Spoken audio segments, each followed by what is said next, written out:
Okay, students, now the next topic from the same chapter, semiconductor devices. In the previous topic, we have seen about the photodiode. What is the photodiode? Photodiode is the diode which converts the light energy into the electrical energy. One. In the same manner, we have another device called solar cells.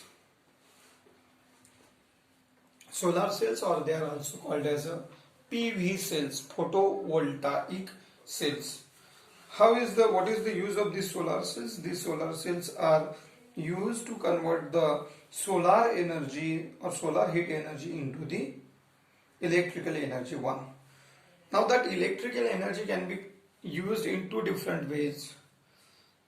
In the first case, photothermal devices which converts the solar energy into the heat energy, which is used for the providing hot water in the societies or for the domestic use.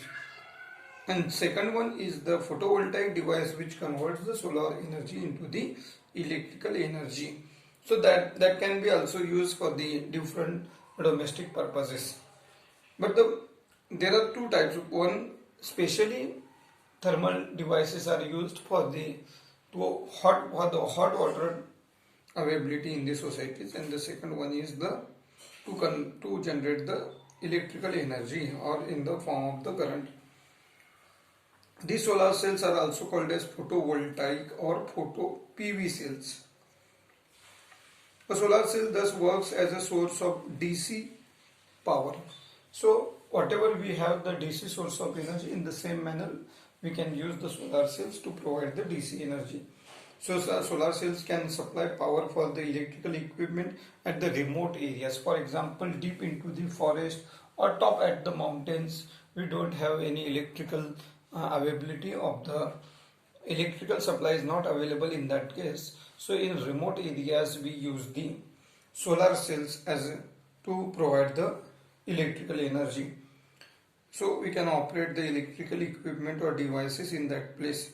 Also, this is used for the satellite communication. At the satellite space stations, the electrical energy is only available because of the solar cells. Now, how is the structure of the solar cell? If you are looking at the structure of the solar cell, then this is just a output load resistance.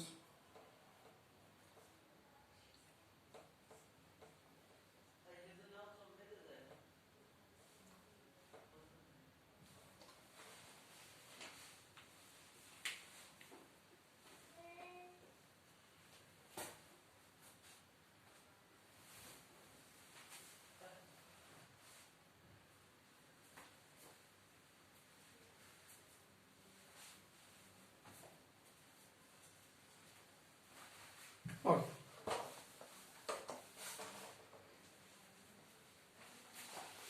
How is the diagram? There is a contact point.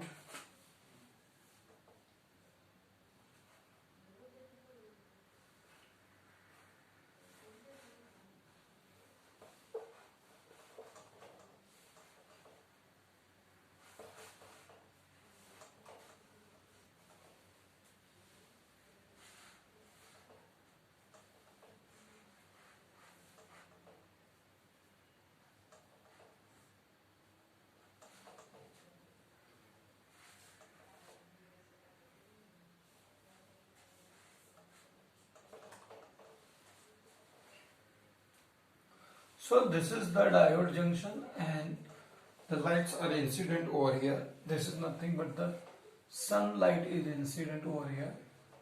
Then what is there? At the top there is an anti-reflecting coating is given.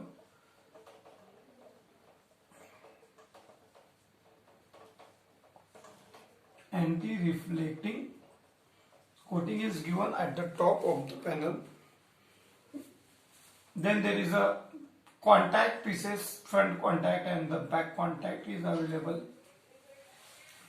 to give the DC output. Then there is a N substrate, N side region, or we can call it.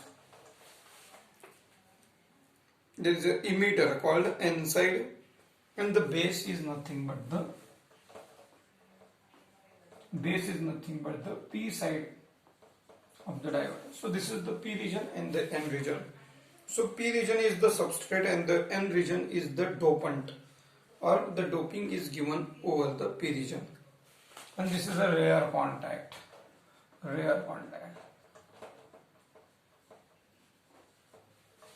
So this is about the simple constructive diagram of the solar cell. In the solar cell, at the top there is a glass surface is given. On the below the glass surface there are anti-reflecting coating is given on the solar devices, because we need to absorb all the incident radiations on it. So we have given an anti-reflecting coating. Then there are two contact pieces provided at the both ends. N side region is given as a dopant. P side is nothing but the substrate, it is nothing but the base, and the larger part of the device is nothing but the P side region, and at the end the rear contact is given. And this is nothing but the load resistance where we are getting the expected output. Now N side of the junction faces the solar radiations. N region is directly facing to the sun radiations or solar radiations. Okay, inside of a solar cell is thin so that light incident on it reaches the depletion region where the electron hole pairs are generated. Working, if you are looking at the working, then light incident on the solar cells, following sequence of the events take place. First of all, electron hole pairs are generated. As soon as the sunlight incident on the N region and P region, in that case the holes and electron pairs are generated with the energy of the sunlight. Second one, the electrons and holes are separated and collected at the cathode. Separately we can connect them, because this part is nothing but the anode and this part is nothing but the cathode. Out of the hole and pairs, holes and the electrons are present in the N region. They cross the barrier and reach the anode. The holes, positive charge holes which are present in the P region, will cross the barrier, N side barrier, and they will reach to the negative electrode, that is a cathode. So this is the second part, they become separated from each other. The carriers are accumulated and generate voltage across the solar cell. As soon as the charges are accumulated at the positive and negative electrode, they produces the potential difference, and that power can be used for the dissipation of the energy. So this is the simple construction and the working of the solar cells.